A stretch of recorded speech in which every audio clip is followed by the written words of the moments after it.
Roronoa Zoro from One Piece. His directions are so unbelievably bad, he wound up in this episode. I'm not joking. G'day trainers and welcome back to another Pokemon Horizons episode review. Today's episode was episode 10, labelled Nemo and Colza. Now, we know from the last episode, Colza is the name of the artist that's friends with Liko's dad, Alex. What you may not know though, is we all know who Colza is. Or at the very least, those of us that have played Pokemon Scarlet and Pokemon Violet know who Colza is. We also know who Nemo is. What I didn't pick up with on the last episode is they're going to Bowl Town. Now, Bowl Town is just the Japanese name for Artisan. Artisan was the town that's to the east of Mesagoza and southeast of the Great Crater of Paldea and home to the grass-type gym leader, Colza. Or, as we might know him, Brassius, the overly tired, not Larry looking guy with a big old green thorny whip. Yeah, Colza was Brassius, and I think you figured out who Nemo is if I'm making these connections, but we will find out later. Nemo is, well, maybe just wait for later. We start this episode off with Liko and Roy walking into Bowl Town, or Artisan, and I haven't quite decided if I'm going to use the Japanese names or the English names. I think I like the ones that came in the game for these more. Like, I think Artisan sounds so much cooler than Bowl Town. Just like Brassius is so much cooler than Colza. To be fair, we already have got a Pokemon character named Colza in Pokemon Legends Arceus.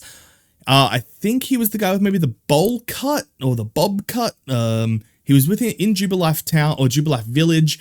He might have been one of the farmers, but his name was Colza. So maybe we'll go with Brassius. And I like just saying Brassius. Now, we see Colza, or Brassius, in his studio, or what we can assume is his studio, being an artist of all. And we see it's pretty clear this man has seen the Black Rayquaza because he has made a giant, not life-size, but a giant statue. It's just sitting there. It's terrifying. It's crazy. It is insane. It's so cool. And then we skip to the intro song. We come in and meet Nemo. Nemo is in the middle of a battle. Their Pormo, one of them, one of the evolutions is battling a Skiploom. And look, Nemo is Nimona. Come on. I feel like we probably could have figured that one out. I didn't, I'll be honest, I didn't click on until I'm like, oh, hold on. If Colza is Brassius and Bowl Town is Artisan, let me just see who Nemo was in Japanese. And yeah, it was Nimona. So she quickly dispatches this other trainer with no issue at all. And what can you expect? She is a champion rank trainer. She is a champion level trainer, as is the style in the Paldea region. We do see, though, that she quickly meets Roy and Liko. Roy wants to ask her a question, but being the energetic soul that she is, and is almost exactly the same as she is in the anime, we see her challenge Roy to a battle right off the bat. He doesn't, he turns her down, he mentions that they're looking for Colza, and what do you know? So's Nimona. Nimona then walks them over to Brassius's house, and sort of does some proper introductions. And this is where we find that she definitely is a champion level trainer right now because Liko knows who she is and she is in utter awe of this trainer. And look, I get it. I like Nimona. I think Nimona is a fantastic rival. Look, our recent rivals have sucked. They haven't been menacing. We didn't have blue. We didn't have gold or silver. We had... Please don't make me say his name. We had him, though. We had him. I'll be honest, I can't remember his name. It's so annoying. Leon's brother. Your rival in Sword and Shield. I can't believe it. I'm actually playing through Pokemon Shield right now to fill out my Pokemon home, and I cannot recall his name whatsoever. But cool. After that, though, we get a quick introduction to Colza. So they run around, they hear a statue break, or they hear something break. It sounds like ceramics or glass. They quickly run around to the side of the house, and yeah, there's Brassius. He's just there. He's dropped a statue that he was making. He's not a painter like Liko's father. He's a sculptor. And we'll see that inside of his house, it's just full of different type of sculptures. We see he makes his own coffee mugs and plates and coffee pourers. They're all styled after Pokemon and all things that he himself has created. After going inside though, they get to properly meet Brassius, and it turns out that Liko's father, Alex, might actually be a tad more famous than we thought, because he, for a split second, starts to fangirl over Liko, not believing that he got to meet Alex's daughter, which is kind of cool. You know, Liko's semi-famous. And something else happens right now. Roronoa Zoro from One Piece. His directions are so unbelievably bad, he wound up in this episode. I'm not joking. We have a green-haired man with his voice. Guys, Roronoa Zoro is the same voice actor as they've got for Brassius, and it is so cool. Honestly, it's a little jarring because you're so used to hearing it come from Zoro's mouth, but coming from a new green-haired man, look, it threw me a little. I like Zoro. I think Zoro's got one of the best voice actors in all of anime. I liked it. I absolutely loved it. Roy asks Brassius about the Black Rayquaza, and that kind of sets him off a little bit. He has a little bit of a... I don't want to say a tantrum, because it wasn't a tantrum. He just got a little moody and stormed out of the house. We don't really see why just yet, but they get the feeling that maybe he's a little worn out. Maybe he's in a bit of a slump. And when we get back down to Brassius, so he's walked back down to his studio, which I'm assuming is in his basement. It's somewhere in his house. We see a Black Rayquaza statue shattered, broken on the ground. It was really, really odd. We quickly cut back to our protagonists and Nimona, and they are discussing Brassius and what's going on. They think, yeah, he's in a slump. How can they cheer him up? And one of the cool little flashbacks, or not flashbacks, but a reminder or a reference that they had to Scarlet and Violet was kind of like a gym challenge. So before you could challenge any of the gyms in Scarlet and Violet, you had to complete a task. In Artisan, for Brassius, you had to go around and collect a bunch of Sunflora, and that's exactly what they did. They rationaled it that because they're such happy, smiling Pokemon that they're going to cheer Brassius up, and they do it. They seem to collect about 30 different Sunflora, and it was just really, really nice. It was fun to see that sort of pullback from the game, and honestly, it was just really, really cool. Brassius does see this, and he does want to just leave. He's like, nope, I'm not having anything to do with this. I don't care what they're doing. This is not me. I'm out, I'm done. After a little bit of pestering, a little bit, just a tad bit of pestering, he does decide to give a little bit of an explanation to our heroes. Brassius then leads the gang down to his basement, his studio, whatever term you want to use, or wherever it's located. And it seems that Black Rayquaza statue we saw broken before isn't...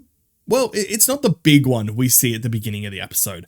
We see a huge Black Ray statue. Like, it is so unbelievably menacing. I absolutely love it. We actually find out, though, but this sculpture was made before Brassius saw the shiny Rayquaza, the Black Rayquaza.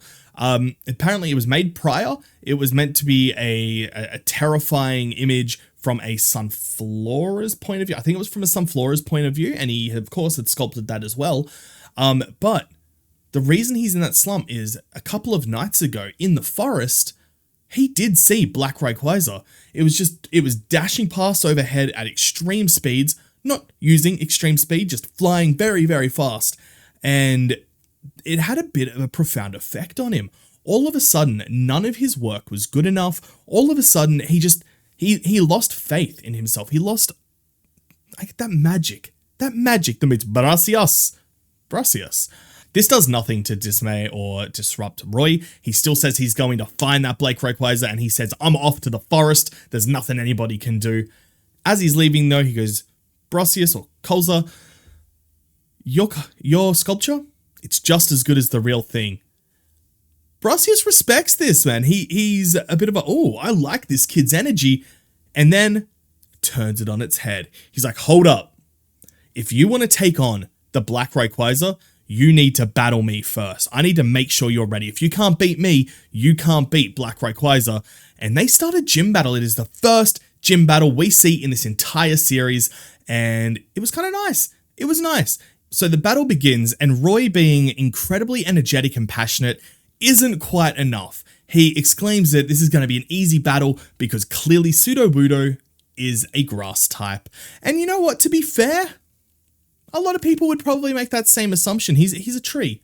I'd say he's a grass type. I know he's not, but I'd say he is. So in his energy, in his chutzpah, he launches a giant ember, thinking it's all done. Sudowoodo tanks that ember like it was nothing, and Roy's like, "Nani? What?" Nimona's like, "You fool!" No, wait, no, not yet. Then Sudowoodo launches a rock throw, and it messes Hogator up. And that's when Roy's like, "Nani? It's a grass type. How is it using rock throw?" And Nimona's like, "You're a fool! Sudowoodo is a rock type. It's not gonna work." Battle goes a little bit longer. The battle does continue for a bit. We start using substitutes from Sudowoodo, which really, really infuriates Hogator. We see some taunts coming from Sudowoodo. Hogator just can't do anything until he's pushed. He pushed till he breaches and pushes past his limits. He unlocks a new move. He learns a new move. He learns, thankfully just in time to be super effective against a rock type, Stomping Tantrum, the ground type move. And Stomping Tantrum wipes out all of the remaining substitutes on the field. Just as Hogator is going to launch his final Stomping Tantrum to take out Sudowoodo, we see it. It finally happens. The thing that is Generation 9 of Pokemon, that is I just gave it away. That is Paldea Terastallization.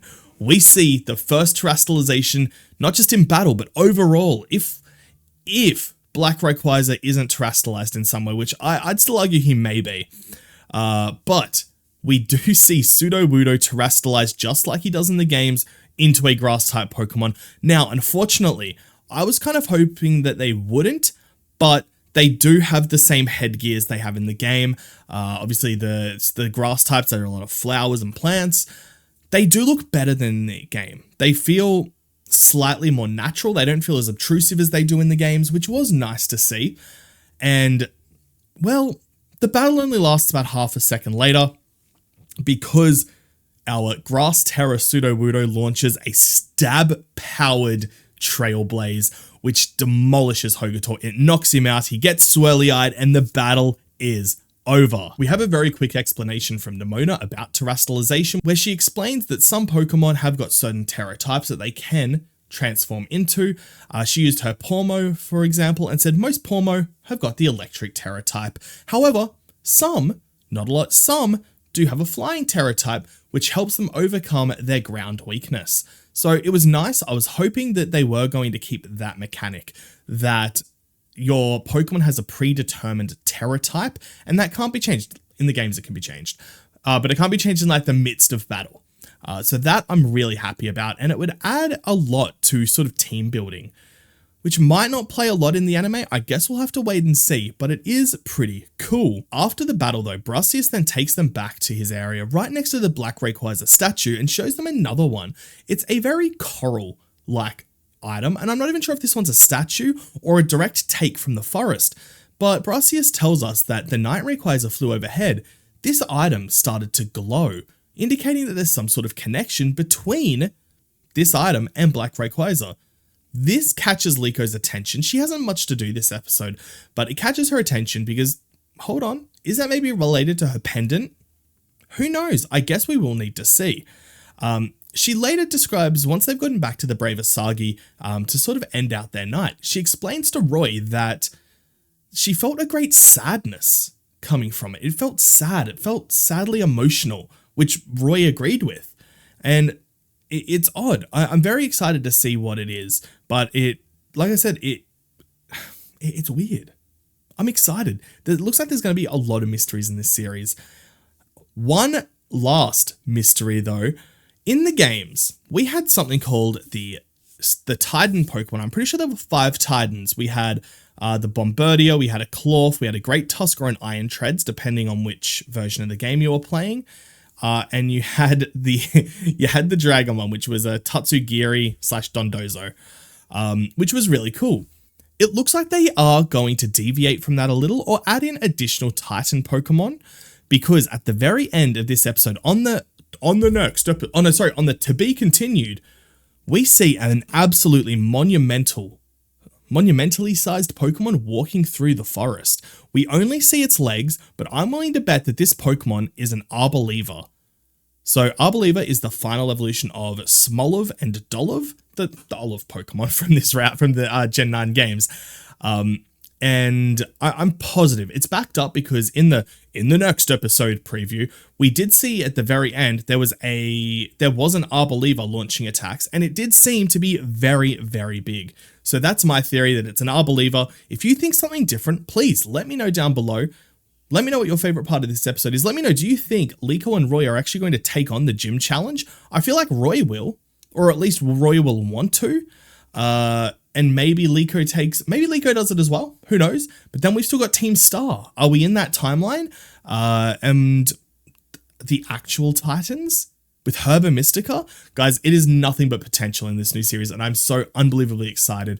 Thank you so much for watching. Again, if you can, like, comment, subscribe if you haven't already. I love you all. Have a fantastic evening. Peace.